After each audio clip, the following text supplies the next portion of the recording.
c'est une question pertinente. Parce que vous devez savoir, moi je crie à la conspiration, tentative de déstabilisation du président du syndicat de Bénin que je suis. Ils ont leur problème de terrorisme. De terrorisme. Moi ça me regarde où? Est-ce que les bars doivent être impliqués dans la lutte contre le terrorisme? Et l'alcool, c'est un symbole de l'unité nationale. Parce que quand tu bois dans un bar, tu ne cherches pas à savoir quel est l'attribut du gérant du bar.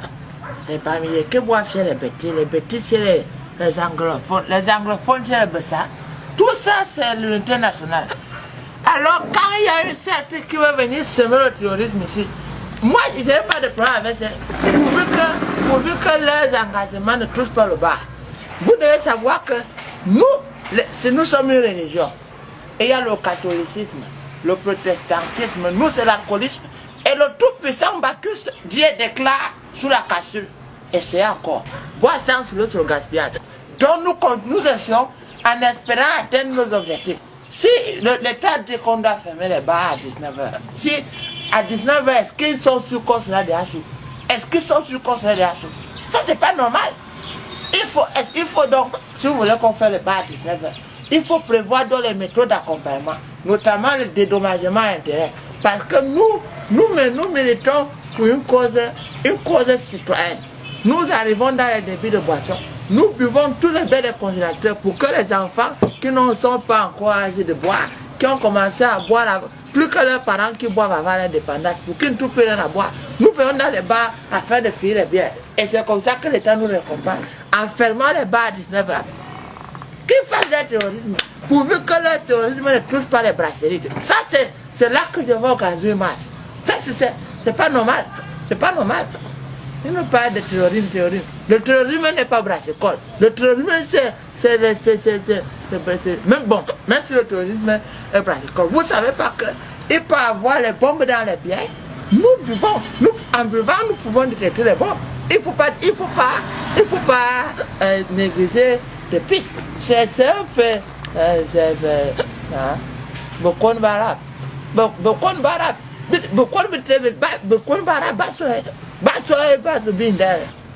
Je préfère comme ça pour dire toute ma compassion aux populations de Maroc qui ont subi les explosions. Mais ils sont morts sur le champ de bataille, les armes à la main, les bières à la main, ceux qui sont... Nous sommes... Moi, ça m'énerve. Et tout ça même, ma femme, j'ai dit à Marguerite, il faut qu'elle arrête ça. Il faut qu'elle oui. Oui.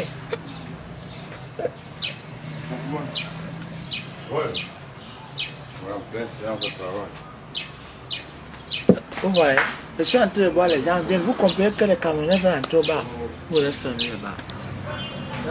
Il fait chaud ici. Il faut couper sur le montage. Ok, on va couper. C'est un accident de parcours. Tu vas fumer depuis, donne-moi une bière. Si tu n'as pas la bière, pas avec tes trucs. Donc c'est en quelque sorte. Et pour le phénomène Boko Haram, Boko Haram. C'est un phénomène. Je ne suis pas très au courant de ça.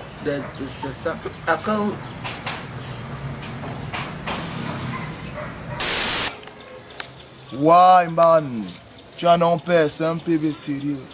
Parce que le gars de Boko machin là nous met bien mal à l'aise.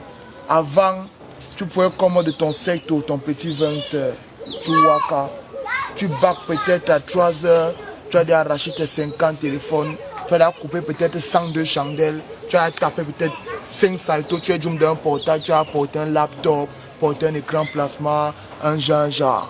Mais maintenant mon frère, tu sors à 20h, tu ne work même pas un demi-c'est, même une batterie, tu ne work pas mon frère. Parce qu'il y a les mbérés partout, C'est quel genre de way? Les gars d'Aram là, ils partent de là, Aram là, ils peuvent faire leur Boko ici là. Moi je ne peux pas partir de mon secteur aussi, de mon Kosovo. Je ne peux pas partir du Kosovo et pas s'aimer les Boko quelque part où je ne connais pas. Tu vois non? Donc moi je suis au gars d'Aram. Vous voulez faire votre Mboko, faites votre Mboko là-bas, ne bringez pas ça ici là. Oui, non? C'est un genre de quoi? Vous voyez les bombes, c'est qui m'énerve, c'est pour killer les gens. Un bon tailleur ne kill pas un boko ne tue pas les gens. Un boko soit propre. Vous voyez, vous êtes là, nous ne bombe pas les gens ici au Mboko. Hein. Dans Mboko, nous ne bombe pas les gens ici au Kosovo. Notre bombe, c'est que tu sois un C, tu programmes. Ça va mourir chez le preneur. Comme ça, quand on bombe les gens, on bombe avec les C. On n'explose pas les gens. Pour que vous nous mettez mal à l'aise, on ne peut plus voir ici au secteur. En plus, mais les gars qui n'ont pas les cartes d'identité, ça les met mal à l'aise. Nous, on n'a que les cartes multimédia. C'est pas bon. Tu parles même quand c'est en train de m'énerver. Faut que tu d'abord petit truc. Parce que moi je suis végétarien, tu vois non. On est les végétariens, on chope les végétaux. Depuis que les gars ont dit que les bobos là, ça fait mal dehors. Mais je me suis rangé, je suis bio, tu vois non. Oh partenaire, bring le fire, on va bon Babylone. Assez Périka. Ouais grand. Quand tu filmes comme ça, c'est pour passer à la télé. Oui grand. Hein? Oui. Donc tu nous filmes pour qu'on brise les doigts alors. Donc tu nous prends comme tes clowns. Les gars, tu es malade. Merci beaucoup pour cette question. Je me présente d'abord. Moi c'est Super Urban Big Foursi, artiste et musicien de la diaspora. Mais il m'a carboné. Donc ce problème de Boko Haram, nous dans la diaspora, on ne connaît pas ça. Donc le terrorisme que nous avons dans la diaspora, c'est le Congo ça. Parce que je profite comme ça pour dire à tout le monde qui est dans, à tout le monde, à tous les Camerounais, vous passez votre temps à me saboter. Il m'en fout de vous. J'ai choisi ma voix, ma bonne musique, pendant que les artistes remplissent les salles de spectacle. Moi je les vide. Je suis une artiste donc j'ai le don. Donc j'ai sorti une chanson, me belle dit hala, mon gars composé sur Boko Haram. J'ai donc vous faire la capoeira. Maman Chantal Bia. Cyril Bojiko, Président Chop Chop, Master Ivo, Alain Dexter, Onyonyon Maurice. Boko Haram, c'est bien dans le bien. Pourquoi vous nous faites ça, Boko Haram? Même dans la diaspora, il y a que bien comme Boko Haram. Au fait, je chante en do mineur, donc je voudrais profiter pour dire à tout le monde, à toutes les victimes de ce problème, à toutes les victimes de ces conflits sociaux, à toutes les victimes de ces... je suis de tout corps avec vous, Super Urban Big Foursi, artiste musicien de la diaspora, bientôt en concert chez vous, c'est moi. Merci beaucoup pour votre tout. Allô? Stéphanie Zeben. Par où nous hein? Fais-nous! Ferme-moi ta bouche! En loi, nous ferons bébé. Abou, nous quoi, Armin Touba? Zeben dit, on va quoi me dire? Hein? Ou sommes morts? Mais on m'a quoi raccrocher? Je m'en fous! Hein? Je m'en fous! Nada, je m'en fous! Le sabotage, dis donc.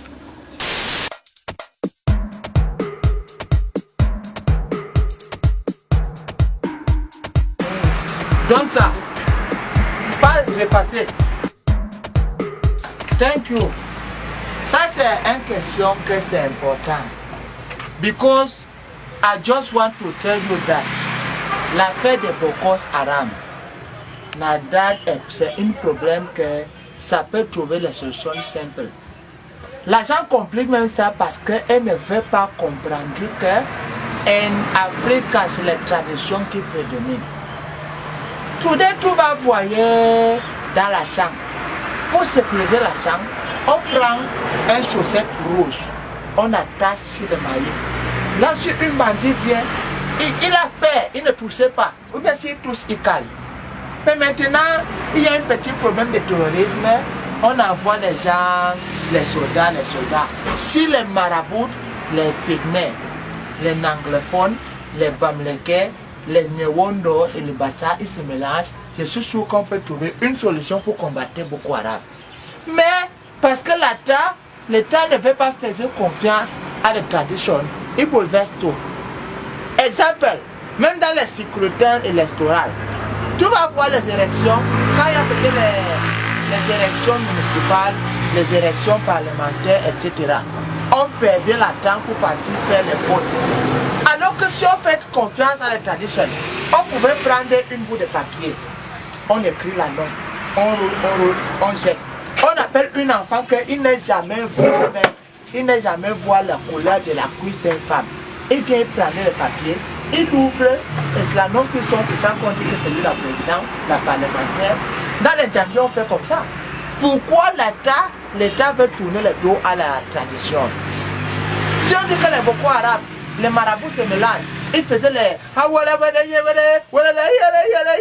Ils faisaient la magie, pap, les Boko Haram, on va lui arrêter. Pour compliquer la vie. Amina, c'est un problème que si l'État veut guérir ça, il dit work fine. Tu vois maintenant, même j'ai ma frère Tobias, il vendait les médicaments. Tobias vendait les médicaments de la rue, il n'a pas fait la formation pour vendre les médicaments. C'est parce qu'il est docteur traditionnel. Mais comme on ne veut pas lui donner l'agrément, c'est pour ça qu'il vendait les médicaments. Il faut que l'État fasse confiance à son potentiel traditionnel.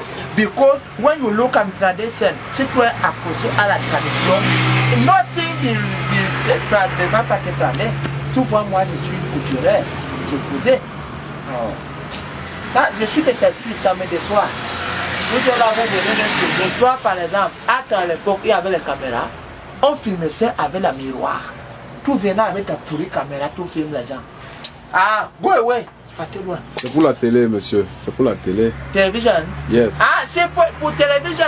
Je veux dire, je veux saluer toute la population de Bamenda, Kumba, Moloku, etc. I just want to say, calm them à Bamenda. Tu as pris mon argent à crédit à la Réunion pour ouvrir ton quincaillerie. Je suis venu à Yaoundé, tu penses que je suis oublié? Non. I know we forget it. Je vais revenir à Kumba pour t'arrêter quand même. Tu ne me connaissais bien. Non, chouette, ça couchait.